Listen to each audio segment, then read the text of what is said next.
Good evening. പിന്നെ risk analysis, the capital ബഡ്ജറ്റിങ്ങിൻ്റെ ചാപ്റ്ററിലെ ലാസ്റ്റത്തെ പോർഷനാണ് risk analysis. We know that capital budgeting is always related with risk. അവിടെ high degree of risk എപ്പോഴും ഉണ്ടാകും. Risk അല്ലെങ്കിൽ uncertainty ഉണ്ടാകും. അപ്പോൾ കഴിഞ്ഞ അതിലൊക്കെ നമ്മൾ നോക്കിയത് എങ്ങനെയാണ്, റിസ്ക് എന്നുള്ളൊരു ഫാക്ടർ എടുക്കാതെ എങ്ങനെ പ്രൊജക്റ്റിനെ അനലൈസ് ചെയ്ത് ഒരു പ്രൊജക്റ്റ് സെലക്ട് ചെയ്യാമെന്നാണ് നോക്കിയിരുന്നത്. But there is risk. അപ്പോൾ റിസ്ക്കും കൂടി കണക്കിലെടുത്തിട്ട് എങ്ങനെ നമ്മളൊരു പ്രൊജക്റ്റിനെ അല്ലെങ്കിൽ ഒരു ഇൻവെസ്റ്റ്മെൻറ്റ് പ്രപ്പോസലിനെ അനലൈസ് ചെയ്ത് സെലക്ട് ചെയ്യാമെന്ന് നോക്കാനാണ് ഈ റിസ്ക് അനാലിസിസ് മെത്തേഡ് ഉപയോഗിക്കുന്നത്. So we need to find out the best project in order by considering the risk element related with that project.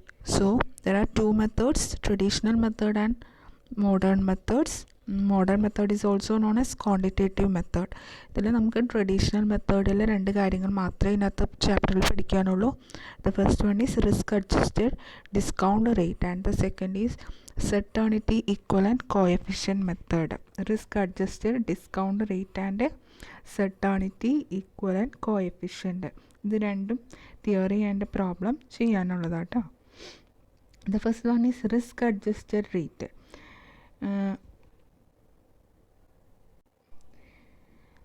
Risk adjusted മെത്തേഡിൽ നമ്മൾ നോക്കുന്നത് ഒരു പ്രൊജക്റ്റ് എപ്പോഴും നമ്മൾ ആക്സെപ്റ്റ് ചെയ്യുന്നത് എങ്ങനെയാണ്, low rate of return accept ചെയ്യണമെന്നുണ്ടെങ്കിൽ അവിടെ റിസ്ക് എന്നുള്ള ഫാക്ടർ കുറവായിരിക്കണം അല്ലേ. റിസ്ക് കുറവാണെങ്കിൽ മാത്രമേ നമ്മൾ ലോ റേറ്റ് ആക്സെപ്റ്റ് ചെയ്യുള്ളൂ. അതേസമയം റിസ്ക് അവിടെ കൂടുതലാണെങ്കിൽ we expect a high rate of return. ഇവിടെ എപ്പോഴും നമ്മൾ ഹൈ റേറ്റ് ഓഫ് റിട്ടേൺ ഉള്ളൊരു പ്രൊജക്റ്റ് സെലക്ട് ചെയ്യുകയാണെങ്കിൽ റിസ്കിൻ്റെ ഫാക്ടറിന് നമ്മളൊരു സർട്ടൈൻ പ്രീമിയം ആഡ് ചെയ്യും.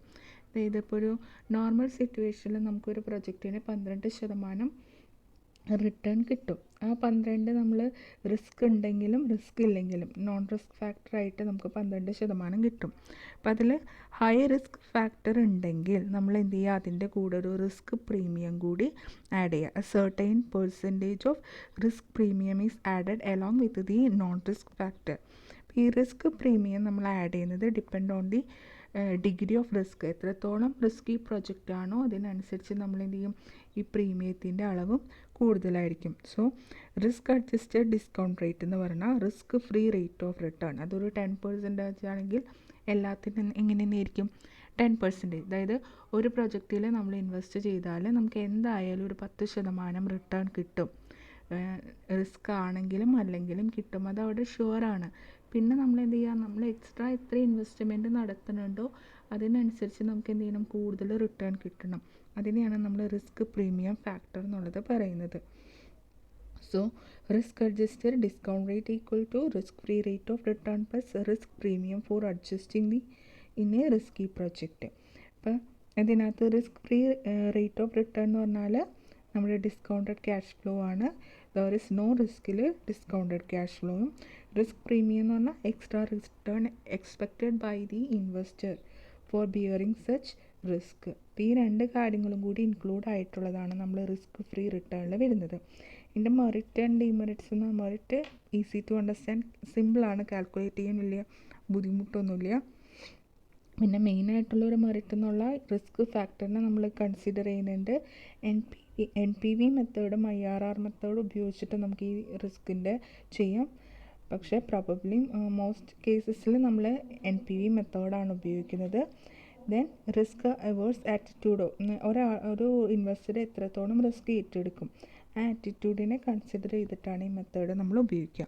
ഇതിൻ്റെ ഡിമെറിറ്റ്സ് എന്ന് പറഞ്ഞാൽ റിസ്ക് പ്രീമിയം കാൽക്കുലേറ്റ് ചെയ്യുന്നതിന് ഒരു സയൻറ്റിഫിക് വേ ഇല്ല.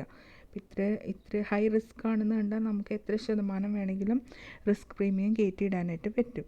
അപ്പോൾ അതുകൊണ്ട് എന്ത് ചെയ്യണം, ആരാണോ അത് കാൽക്കുലേറ്റ് ചെയ്യുന്നത് അയാളുടെ പേഴ്സണൽ ജഡ്ജ്മെൻറ്റിൽ ബയാസ്ഡ് അയക്കാനുള്ള ചാൻസ് കൂടുതലാണ്. പിന്നെ ഈ റിസ്ക് എന്നുള്ളത് കോൺസ്റ്റൻ്റ് ടൈമിൻ്റെ ബേസിൽ കോൺസ്റ്റൻ്റ് ആയിട്ട് ഇൻക്രീസ് ചെയ്യുമെന്നുള്ളൊരു അസംഷനിലാണിത് വർക്ക് ചെയ്യുന്നത്. പക്ഷെ അത് വാലിഡ് അല്ല. അപ്പോൾ റിസ്ക് എപ്പോഴും സമയം പോകുന്നതനുസരിച്ച് റിസ്ക് കൂടണമെന്ന് നിർബന്ധമൊന്നുമില്ല. പക്ഷേ ഇവിടെ ഒരു അസംഷനാണുള്ളത്. അതുകൊണ്ടത് അതിൻ്റെ ഡിമെറിറ്റ് ആയിട്ടാണ് ഈ 3 കാര്യങ്ങൾ പറയുന്നത്. സയൻറ്റിഫിക് ആയിട്ടുള്ള റിസ്ക് ഡിറ്റർമിൻ ചെയ്യുന്നത് ബയാസ്ഡ് ആവാൻ ചാൻസ് ഉണ്ട്. ദെൻ ടൈമിനനുസരിച്ച് റിസ്ക് കൂടും, ഇൻക്രീസ് ചെയ്യും എന്നുള്ളതൊരു കോൺസ്റ്റൻറ്റ് റേറ്റിൽ ഇൻക്രീസ് ചെയ്യും എന്ന് പറയുന്നത് വാലിഡായിട്ട് എടുക്കുന്നില്ല. ദെൻ രണ്ടാമത്തെ വരുന്നതാണ് സെർട്ടണിറ്റി ഈക്വലൻ്റ് മെത്തേഡ്. ഈ മെത്തേഡിൽ എന്താണെന്ന് വെച്ചാൽ റിസ്ക് ഉള്ളത് നമ്മൾ നേരത്തെ പറഞ്ഞത് എങ്ങനെയാണ്, റിസ്ക് റിട്ടേണിൻ്റെ പ്രീമിയമാണ് കണ്ടത്. റിട്ടേണിന് എത്ര രൂപയാണോ റിട്ടേൺ കിട്ടുന്നത് ആ റിട്ടേണിൻ്റെ ഒപ്പം തന്നെ സെർട്ടൈൻ പെർസെൻറ്റേജ് കൂട്ടാണ് ചെയ്യുക. ഓക്കെ, ഇവിടെ നോക്കുക, risk free rate of return plus risk premium for adjusting in a risky project. എത്ര ഇപ്പോൾ 10% റിട്ടേൺ എങ്കിൽ പ്ലസ് ഒരു 2% ആഡ് ചെയ്യാനാണ് ചെയ്യുന്നത്. പക്ഷേ സെർട്ടണിറ്റി ഈക്വലൻസി മെത്തേഡിൽ അവർ പറയുന്നത് റിസ്കിന് അല്ല നമ്മൾ ആഡ് ചെയ്യേണ്ടത്, നമ്മളുടെ ക്യാഷ് ഫ്ലോനെയാണ് നമ്മൾ എന്ത് ചെയ്യുക, അഡ്ജസ്റ്റ് ചെയ്യുക. അതായത് റിട്ടേൺ നമ്മൾ എന്ത് ചെയ്യണം, ഡിസ്കൗണ്ട് ഫാക്ടറിൽ അഡ്ജസ്റ്റ് ചെയ്തിട്ട് വേണം കണക്കാക്കാൻ. And so under this method the risk involved in the project is taken into consideration by adjusting the expected cash flows. Cash flow adjust ചെയ്തിട്ട് വേണം എന്ത് ചെയ്യാൻ, ഡിസ്കൗണ്ട് റേറ്റിൽ കണ്ടുപിടിക്കാൻ. അല്ലാതെ റേറ്റ് എത്രയാണോ നമുക്ക് റിട്ടേൺ കിട്ടുന്നത് അതിൻ്റെ പെർസെൻറ്റേജിനെ അല്ല നമ്മൾ അഡ്ജസ്റ്റ് ചെയ്യേണ്ടത്. സോ ഇവിടെ നമ്മൾ കോഎഫിഷ്യൻ്റ് വെച്ചിട്ടാണ് ഇത് കണ്ടുപിടിക്കുക. ഈ സെർട്ടണിറ്റി ഈക്വലൻ്റ് കോഎഫിഷ്യൻ്റ് കണ്ടുപിടിച്ചിട്ട് അതിൻ്റെ റേഷ്യോ വെച്ചിട്ടായിരിക്കും കണ്ടുപിടിക്കുന്നത്. എൻ്റെ മെറിറ്റ് സിമ്പിളാണ്, ഈസി ടു അപ്ലൈ ആണ്. അൺസർട്ടൈൻ ക്യാഷ് ഫ്ലോസ് ഉണ്ടെങ്കിൽ കുറച്ചും കൂടി റിയലിസ്റ്റിക് ആണ്. ഇത് ക്യാഷ് ഫ്ലോനെ അഡ്ജസ്റ്റ് ചെയ്തിട്ട് അതുമ്മേ റിസ്ക് കണ്ടുപിടിക്കാം. പിന്നെ അഡ്ജസ്റ്റിങ് ക്യാഷ് ഫ്ലോസ്, ഈ ക്യാഷ് ഫ്ലോ അഡ്ജസ്റ്റ് ചെയ്യുന്നത് റിസ്ക് കുറച്ചും കൂടി കംഫർട്ടബിൾ ആയിരിക്കും.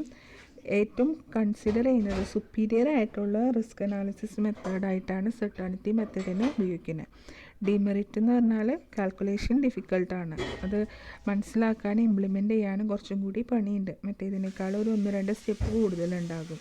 ഓക്കെ, ഇതാണ് മെയിനായിട്ട് വരുന്ന റിസ്ക് അനാലിസിസ് മെത്തേഡ്. ഒന്നുകൂടെ പറയാം, 2 തരത്തിലുള്ള റിസ്ക് അനാലിസിസ്. ക്യാപിറ്റൽ ബഡ്ജറ്റിങ്ങിൻ്റെ റിസ്ക് അനാലിസിസിന് 2 മെത്തേഡാണുള്ളത്, traditional method and modern method. Modern method is also known as quantitative method. There are 2 types of traditional method we discussed in this chapter: risk adjusted discount rate and certainty equivalent coefficient.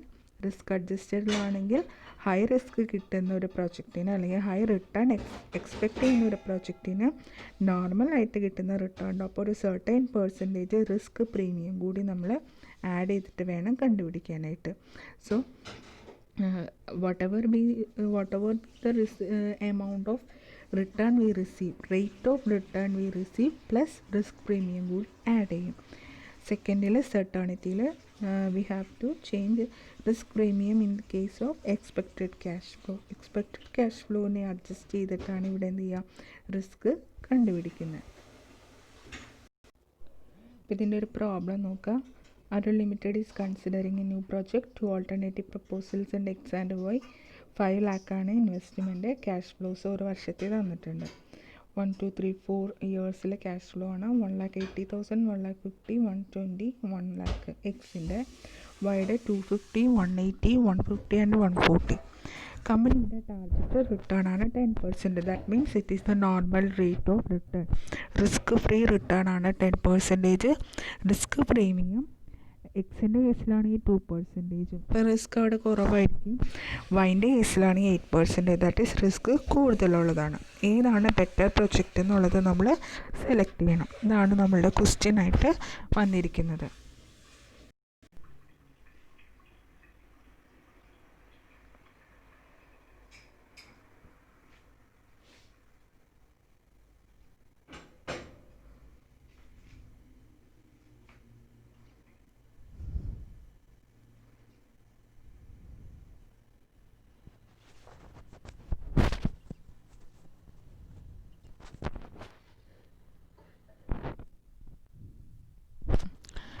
This is the certainty problem. There are 2 projects A and B. Each involve an investment of 1 lakh. അപ്പോൾ അതിൻ്റെ cost ഓർത്തിരിക്കാം 1 lakh. The expected cash inflows are and the certainty coefficient. ഈ certainty equivalency coefficient എന്ന് പറഞ്ഞാൽ cash ഫ്ലോനെ convert ചെയ്യാൻ വേണ്ടി നമുക്ക് തന്നേക്കുന്നതാണ്. 1, 2, 3 ഇയർലിയാണ് തന്നേക്കുന്നത്. Project 60, project second ഇയറിൽ 50 and third ഇയറിൽ 50,000. കോഎഫിഷ്യൻ്റ് 0.879. പ്രൊജക്റ്റ് പീൻ്റെ വന്നത് നോക്കി 50,000, 70,000 ആൻഡ് 50,000. Certainty equivalency coefficient 0.987. അതായത് ഈ സെർട്ടനിറ്റി ഇക്വലൻസ് എന്ന് പറഞ്ഞാൽ 60,000 രൂപയ്ക്ക് ഒരു കൊല്ലം കഴിയുമ്പോൾ എത്ര രൂപയാണ് ഉണ്ടാവുക എന്നുള്ളത് നമ്മൾ ക്യാഷ് ഫ്ലോ വെച്ച് തന്നെ എന്ത് ചെയ്യുക, കൺവേർട്ട് ചെയ്യുക. ഇപ്പോൾ റിസ്ക് ഫ്രീ റേറ്റ് എന്നുള്ളത് 10% ആണ് വന്നിരിക്കുന്നത്. അപ്പോൾ ഇതിൻ്റെ ആൻസർ നമ്മൾ ചെയ്യുമ്പോൾ ഫസ്റ്റ് തന്നെ നമ്മൾ എന്ത് ചെയ്യും, ഈച്ച് ക്യാഷ് ഫ്ലോനെ നമ്മൾ കൺവേർട്ട് ചെയ്യും. പ്രോബ്ലം ചെയ്യുമ്പോൾ ഓരോ ക്യാഷ് ഫ്ലോനെ ആദ്യം തന്നെ നമ്മൾ എന്ത് ചെയ്യുക, സെർട്ടനിറ്റി ഇക്വലൻസി ക്യാഷ് ഫ്ലോ ആയിട്ട് കൺവേർട്ട് ചെയ്യുക.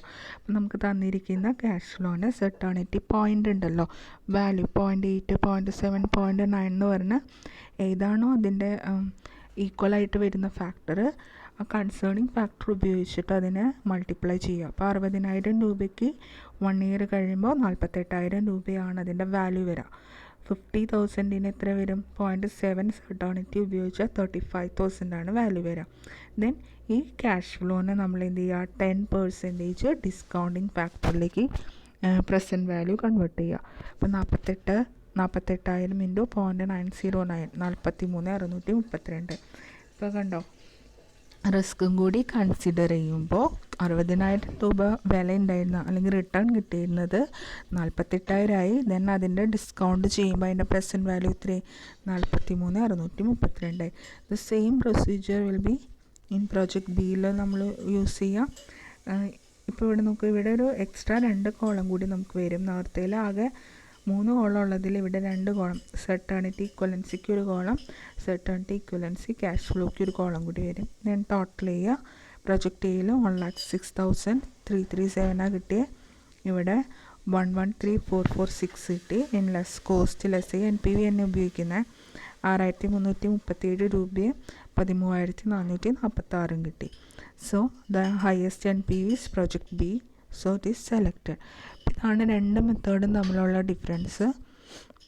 ആദ്യത്തെ മെത്തേഡിൽ നമ്മൾ റിസ്കിന് പ്രീമിയം ആഡ് ചെയ്തിട്ടാണ് ചെയ്തത്.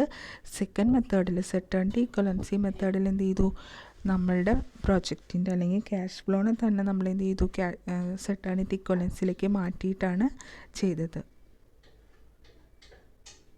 സോ ഇന്നത്തെ ക്ലാസ്സിൽ നമ്മളിത് നമ്മളെ മൊഡ്യൂളിൻ്റെ ലാസ്റ്റ് ഭാഗമാണ് വരുന്നത്. ഇനി IRRൻ്റെ കുറച്ച് പ്രോബ്ലംസ് വർക്കൗട്ട് ചെയ്യാനുണ്ട് ടെക്സ്റ്റിൻ്റെ ബാക്കിലുള്ളത്. അപ്പോൾ അതാണ് മെയിനായിട്ട് നോക്കാനുള്ള. ഈ റിസ്ക് അനാലിസിസ് എന്നുള്ള ടോപ്പിക്ക് ഇമ്പോർട്ടൻ്റ് ആണ്, പരീക്ഷയ്ക്ക് ചോദിക്കുന്നതാണ്. എക്സ്ട്രാ പ്രോബ്ലംസ് കുറച്ചും കൂടി ഉണ്ട്, നമ്മൾ വീഡിയോയിൽ ഡിസ്കസ് ചെയ്യില്ല. ഞാനത് PDF ആയിട്ട് അയച്ചു തരാം കേട്ടോ.